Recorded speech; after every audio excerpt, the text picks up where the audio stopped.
নমস্কার, পায়ে পায়ে সময়ের শব্দে নতুন ভিডিওতে আপনাদের স্বাগত জানাচ্ছি। এবারের ভিডিওর বিষয়টা একটু অন্য টাইপের। তো ভিডিও শুরু করার আগে আপনাদেরকে কয়েকটি বিষয় একটু অবগত করে রাখছি। খুব অল্প দিনের মধ্যেই আপনাদের যেরকম সাড়া পাওয়া যাচ্ছে ভিডিওগুলো দেখার ক্ষেত্রে, তো সবথেকে বড় কথা হলো যে ভিডিওর যে বিষয়বস্তু, সেই বিষয়বস্তুগুলো তো আপনাদের মনকে স্পর্শ করতে পারছে এবং মনের কাছাকাছি যেতে পারছে, সেটা আমাদের কাছে সবথেকে বড় বিষয়।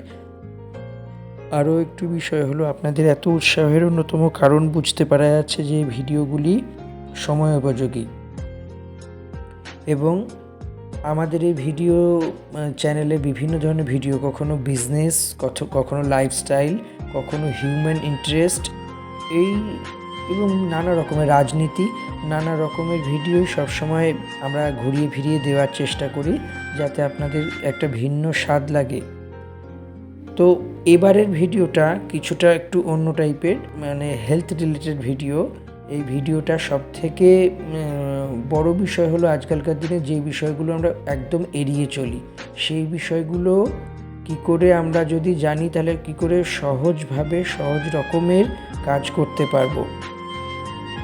প্রথমত ভিডিওটা শুরু করার আগে আপনাদের বলছি যে চ্যানেলটি যদি ভালো লেগে থাকে, আপনাদের যদি মনে হয়, তাহলে সাবস্ক্রাইব করতে পারেন এবং অবশ্যই লাইক, শেয়ার, কমেন্ট করে দিন। আর একই সঙ্গে বেল আইকনটি ক্লিক করে দিন যাতে নতুন ভিডিও আপলোড করলে সঙ্গে সঙ্গে আপনারা সেই ভিডিও দেখতে পারেন। এবার যেটা সবথেকে বড় বিষয় হলো, বছরভর সুস্থ থাকার অন্যতম একটি চাবিকাঠি হলো নানা সময়ে নানা রকমভাবে ফল ও সবজি খাওয়া। শাকসবজিতে থাকে প্রচুর পরিমাণে ভিটামিন, খনিজ, অ্যান্টিঅক্সিডেন্ট। কিন্তু একটি বিষয় মাথায় রাখা দরকার, অনেক ফল বা সবজির মধ্যেও লুকিয়ে থাকে বিপদ। থাকে পোকামাকড়, থাকে কৃমি বা ফিতা কৃমি। এই কৃমি শরীরে ঢুকলে পেটের সমস্যা এবং নানান ধরনের সংক্রমণ হতে পারে, এমনকি মস্তিষ্কেও খারাপ প্রভাব ফেলতে পারে। মস্তিষ্কের সমস্ত কোষ, শিরা উপশিরা নষ্ট হয়ে যেতে পারে, কিছু ক্ষেত্রে প্রাণঘাতীও হয়। নয়ডার হাসপাতাল এবং senior neurologist doctor Neeraj Kumar জানিয়েছেন, আমাদের খাদ্য তালিকায় এমন 7টি সবজি আছে যাতে কিলবিল করে ফিতাকৃমি বা টেপওয়ার্ম। কোন সবজি খাওয়ার ক্ষেত্রে এই বিশেষ পন্থা অবলম্বন করতে হবে, যেমন ঝিঙেতে অনেক সময় দেখতে পাওয়া যায় ফিতাকৃমি। এই ফিতাকৃমি অনেক সময় চোখে দেখতে পাওয়া যায় না বা অনুভবও করা যায় না। 1 ইঞ্চি পর্যন্ত লম্বা হতে পারে, তার ছোট হতে পারে, মিলি সাইজের হতে পারে। সেগুলো সবসময় হয়তো চোখে ধরা পড়ে না, এড়িয়েও যেতে পারে। তো এই কয়েকটির মধ্যে পুরো এমনই ফিতাকৃমি যা সহজে একটা গাছ পর্যন্ত খেতে পারে। যদি ফিতাকৃমি ঝিঙে খান তাহলে কৃমি শরীরের ভেতর ঢুকে সোজা হয়ে চলে যায়, তাই ঝিঙে ভালোভাবে ধুয়ে কৃমিযুক্ত অংশটি ফেলে দিতে হয়। ফুলকপি সবজির মধ্যে কৃমির কথা অনেকেই বলেছেন, তো ফুলকপি হলো এমন একটি সবজি যার মধ্যে কৃমি থাকে বা ফিতাকৃমি থাকে। সেটা হলো শরীরের জন্য অত্যন্ত খারাপ। অনেক সময় কৃমিগুলি খালি চোখে দেখা যায় না, ভুল করে এই কৃমিগুলি খেয়ে ফেললেই সর্বনাশ হতে পারে। কৃমি সোজা ঢুকে পড়ে ব্রেনের ক্ষতি করে, পেশির ক্ষতি করে, লিভারের ক্ষতি করে, মস্তিষ্কের ক্ষতি করে, মৃত্যু পর্যন্ত হতে পারে। তাই এই ফুলকপি রান্নার আগে ভালোভাবে পরিষ্কার করে গরম জলে ভাপিয়ে এই ফুলকপি খেয়ে নিন, তারপরে খেয়ে নিন বা খাওয়ার মতো পরিস্থিতি তৈরি হয়। বাঁধাকপি, ফুলকপির পরে আরও একটা সবজি আছে বাঁধাকপিতে ফিতাকৃমির বাসা থাকে। বাঁধাকপি ভালোভাবে ধুয়ে না রান্না করলে এই কৃমি পেটে চলে যেতে পারে, পেটের ভিতরে এই ডিম পাড়ে এই কৃমি মস্তিষ্কেও প্রভাব বিস্তার করে। তাই বাঁধাকপি ঠিকমতো ধুয়ে পরিষ্কার করে গরম জলে ভাপিয়ে রান্না করা উচিত। কাঁচা বাঁধাকপি কখনোই ভুলে খাওয়া উচিত না।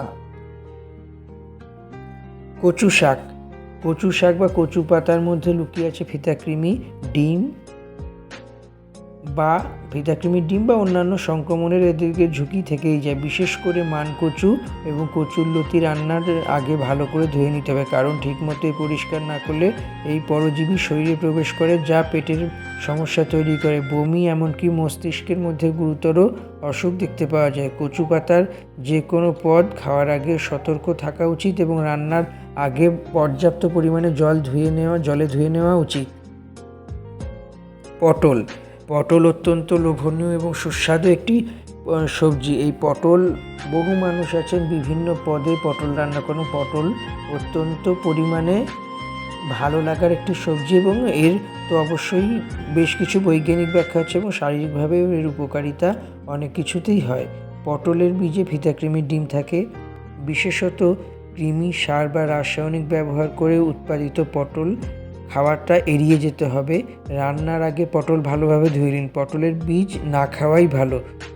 সংক্রমণের ঝুঁকি বাড়ায়, এতে পেটের অসুখ, মাথা ব্যথা এবং অন্যান্য জটিল পরিস্থিতি সৃষ্টি করে। তাই পটল খাওয়ার আগে খুব ভালো করে ধুয়ে নেওয়া উচিত এবং বেশ খানিকক্ষণ জলে ভিজিয়ে রেখে তারপরে সেটি নেওয়া উচিত। ক্যাপসিকাম অন্যতম একটি সবজি।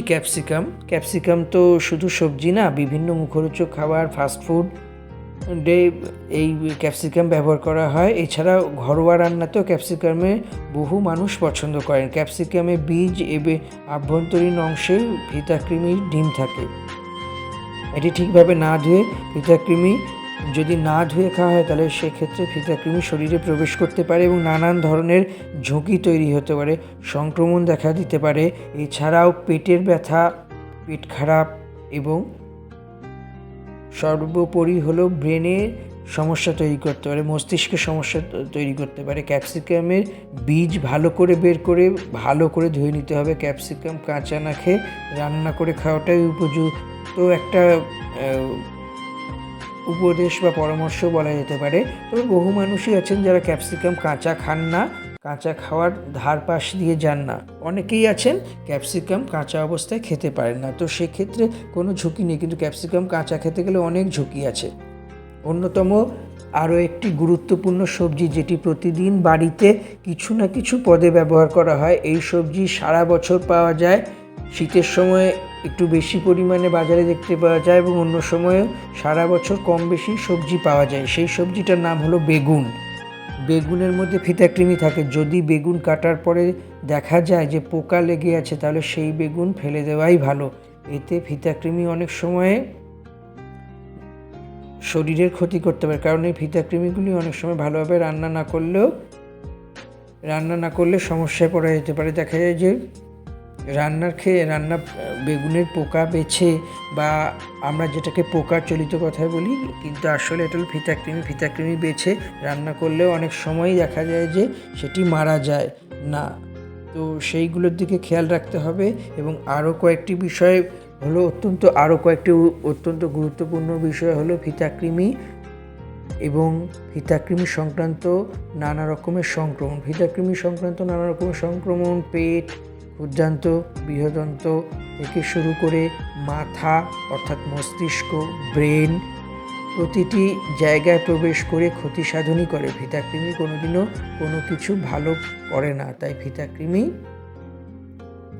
অত্যন্ত ক্ষতিকারক একটি এলিমেন্ট বলা যেতে পারে। তাই রান্না করার আগে ফিতাকৃমি আছে কি না, যে সবজির কথা বললাম সাধারণত বা প্রধানত সেই সবজিতে ফিতাকৃমি আছে কি না ভালো করে বেছে দেখে নিতে হবে।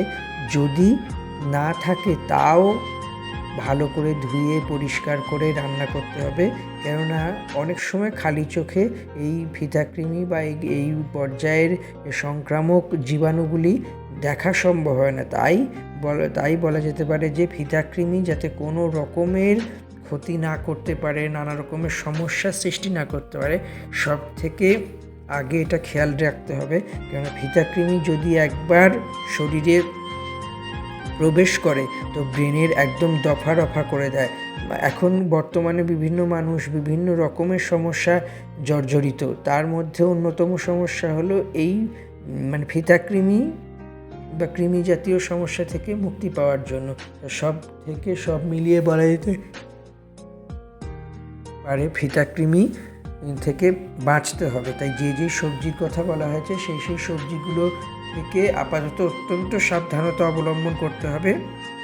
কোনোভাবেই বলা হচ্ছে না যে সেই সবজি খাওয়া বাদ দিক, কিন্তু না, সেই সবজি খেলেও অত্যন্ত সচেতনতার সঙ্গেই সব কিছু করতে হবে। সব দিক মিলিয়ে বলা যেতে পারে যে ফিতাকৃমি যখন শরীরের অন্যান্য অঙ্গতন্ত্রগুলোকে ক্ষতিগ্রস্ত করে তোলে তখন আর অন্য কিছু করার রাস্তা থাকে না। তাই ফিতাকৃমি থেকে বাঁচতে ভীষণ রকমভাবে রক্ষা করতে হবে নানা রকম পন্থা এবং নানা রকম সমস্যা তৈরিকারী বিভিন্ন বিষয়। তো সব থেকে বড় কথা, ফিতাকৃমি থেকে বাঁচতে কয়েকটি বিষয়ের উপর বিশেষভাবে গুরুত্ব দিতে হবে। এই গুরুত্বগুলো না দিলে সমস্যা বাড়তেই থাকবে।